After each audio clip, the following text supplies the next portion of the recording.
He said, if you work hard on your job, you'll make a living. If you work hard on yourself, you can make a fortune. Wow. If you would have known me at age 25, you would have said, Jim Rohn's a hard worker. If you'd have known me, you'd have said that. I'm the guy, I don't mind coming a little bit early, staying a little bit late. I don't mind that. You'd have said, well, Jim Rohn's a hard worker. You say, well, how come he's got pennies in his pocket and nothing in the bank and behind on his promises? Well, I was a hard worker, but I was working hard on my job, not on myself. I'm telling you, if you'll learn that simple little principle and start the process today, latest tomorrow, I'll give you tonight to think it over. And start this whole process of personal development, work on yourself, make yourself more valuable to the marketplace. I'm telling you, you can so dynamically change your income, and economics is the least of the values that you can start earning in terms of equity if you'll start working harder on yourself than you do on your job. Work hard on your develop the skills. Work hard on yourself and develop the graces. All of the stuff necessary to become more valuable to the marketplace. I'm telling you, your whole life can explode into change. Promotions, no problem. Becoming more valuable to the company, I'm telling you, no problem. Money, no problem. Economics, no problem. Future, no problem. If you just go to work on the right thing. Not get things out there to change. Don't try to change the seed. Don't change the soil. Don't change the sunshine. Don't change the rain. Don't change the mix of seasons. Let the miracle of everything that's available work for you, and start working on the inside. Work on your philosophy. Work on your attitude. Work on your personality. Work on your language. Work on the gift of communication. Work on all of your abilities. And if you'll start making those personal changes, I'm telling you, everything will change for you. To Mr. Schoaf, over a 5-year period before he died at age 49, who taught me some extraordinarily simple things. He only went to the 9th grade in school. Never finished high school, never went to college, never went to university. So he put his ideas and his experiences in very simple language, which I think for me, a kid from the farms of Idaho, that simplicity was so important. Because if it would have been technical, I'd have missed it. If it would have been mystic, I would have, backed away. But it was just basic, blunt, ABC, familiar stuff that I hadn't thought of before. And he did start to remind me, and those ideas changed me. Mr. Schoaf was the one when I said, this is all they pay. He said, you've been working 6 years, Mr. Rohn, how come you're not doing better? And I said, this is all the company pays. He says, well, that's not true. I said, no, this is my paycheck. This is all the company pays.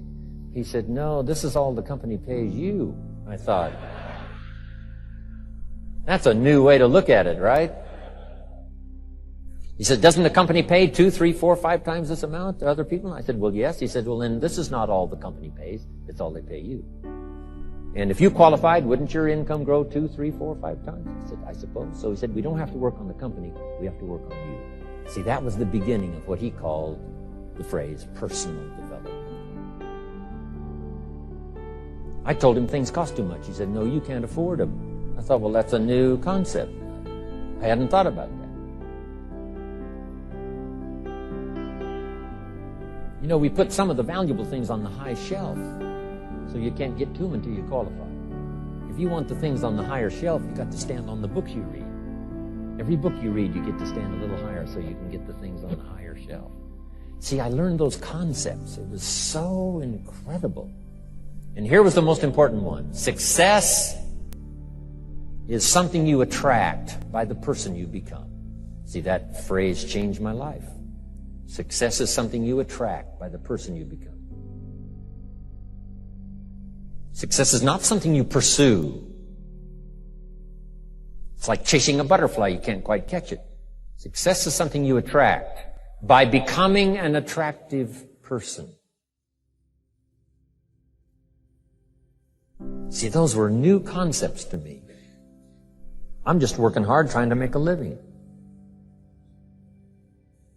Here's what he said to me. This changed my life. I got a chance to teach this in Moscow and across Russia. 3 visits, now the 4th. Here's what Schoaf taught me. Profits are better than wages. Nobody taught me that in high school. Nobody taught me that. I went to 1 year of college. Nobody taught me.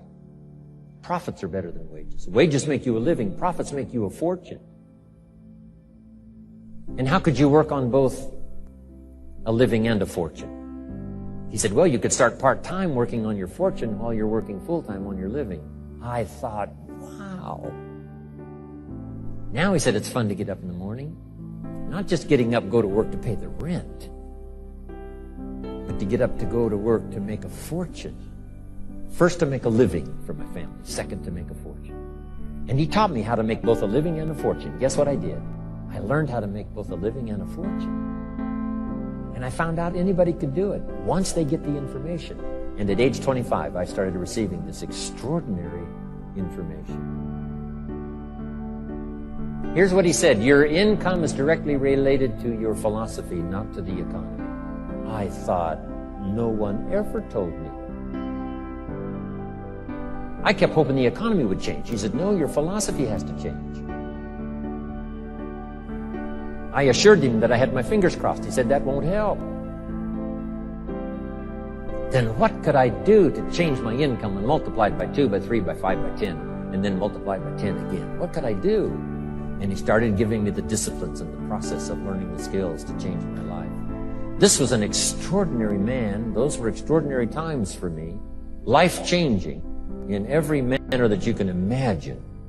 But very simple ABC concepts. Here's what I learned: not to search for the exotic until you've discovered the basic. And those basic philosophies that he shared with me during that time were life-changing. Success is something you attract by the person you become. Success is not something you pursue, chase, run after. Success is something you develop, something you become. You attract success. So the whole key to unlock all the treasures, whether it's economic treasures or spiritual treasures, financial, social, personal, every way you can possibly think of, is by your own personal development. And then he added one more, which is so important, and it's probably worth the price of the seminar. Here it is. What you become is much more valuable than what you get. What you become is much more valuable than what you get.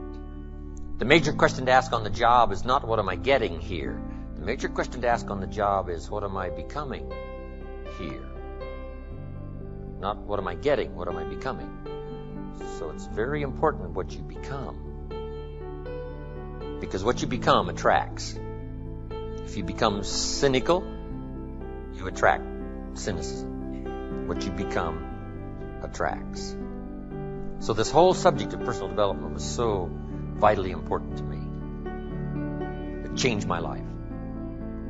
I was a millionaire by age 31. And that was just the economic part of it. It took me 6 years from age 25 to age 31. It was unbelievable. Remember, be a student, not a follower. And here's what you must always do. Design your own personal life. I'm very happy for people to take notes at my seminar, but I'm also just as happy if somebody says, hey, this is not for me, tear up all these notes and throw them away. That's just as valid for me. Right. Remember, be no one's disciple. Chart your own course. Make what you do the product of your own conclusion. What I'm saying here is be your own person. You don't have to be a model of someone else. You don't have to do it like anybody else. Right? Do it like yourself. Buy what you want to buy. Listen to what you want to listen to. Make changes if you want to make changes, and don't make changes. Right? It's your life, I'm telling you. And don't let anybody persuade you any different. Success is not a stereotype.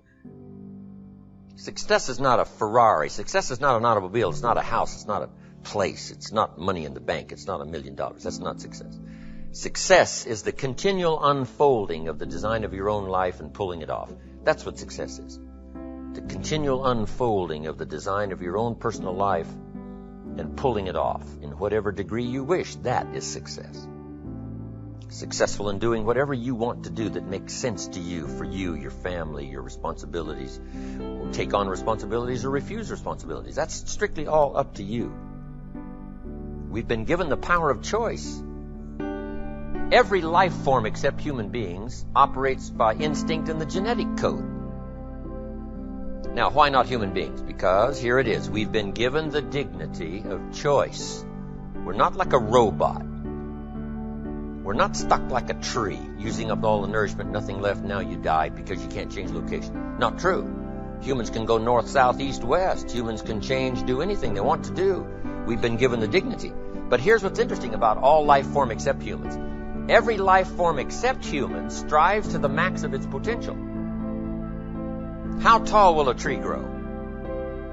As tall as it possibly can. You never heard of a tree growing half as high as it could. No, that is impossible. A tree grows as high as it can, drives down every root it can, produces every leaf it can, extends itself as far as it possibly can. Every life form extends to the max, except human beings. Now, why not human beings? Because we're not robots. We've been given the dignity of choice. And here's a couple of alternatives on the dignity of choice. To be part of or all of. You have the potential to be. And you got the choice. Do a little to make yourself comfortable and forget the rest, or do it all. And there's nobody here to dictate you got to do it all. That's nonsense. You got to be rich because we live in a rich country. That's nonsense. You don't have to be rich. You don't have to do it all. You can do a little, do some more. Take advice, but don't take orders. Take information, take training, take teaching, but don't take orders from no one that tells you how you need to live and what you need to own and what you need to do. Somebody says, well, you need to be successful. That's a personal choice, being successful. What we teach is the possibilities, and everybody chooses. Take a little, take a lot, do some, do nothing. Abraham Lincoln said, since I would be no one's slave, I will be no one's master. Excellent philosophy. If a guy says, hey, I'm soon cashing it in, I'm heading for the mountains, I'm going to live in a little cabin, live off the land, and feed the squirrels. If he goes and does that, guess what? He's a smashing success.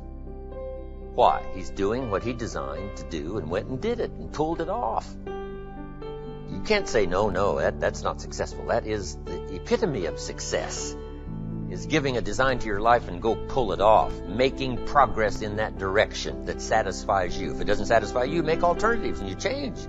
And if you get some better ideas, sure, you may follow someone's suggestion and ideas, but not orders. Design your own life like you want it that will fit. Now, if you take on some responsibilities, now you got to consider those. Yes, you can ignore your responsibilities, but you won't feel good about that.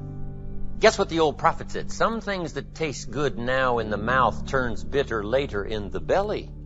So you don't want to sacrifice. We all must suffer one of two pains. Regardless of your choice of lifestyle and what you want to do, we must all suffer one of two pains. The pain of discipline or the pain of regret. And what we suggest to everybody is to consider the disciplines, because disciplines weigh ounces, regrets weigh tons. You don't want to substitute a discipline for a regret. In our opinion, that would be a poor choice. Now, you can do it, but some things are poor trade-offs. The old prophet said, what if you gained the whole world, but it cost you your soul? Would that be worth it? And with a bit of intelligence, we say, no, that doesn't seem worth it. Even if you got the whole world, if you traded your soul, that experience would be so bitter and so awful and so devastating, it wouldn't be worth it.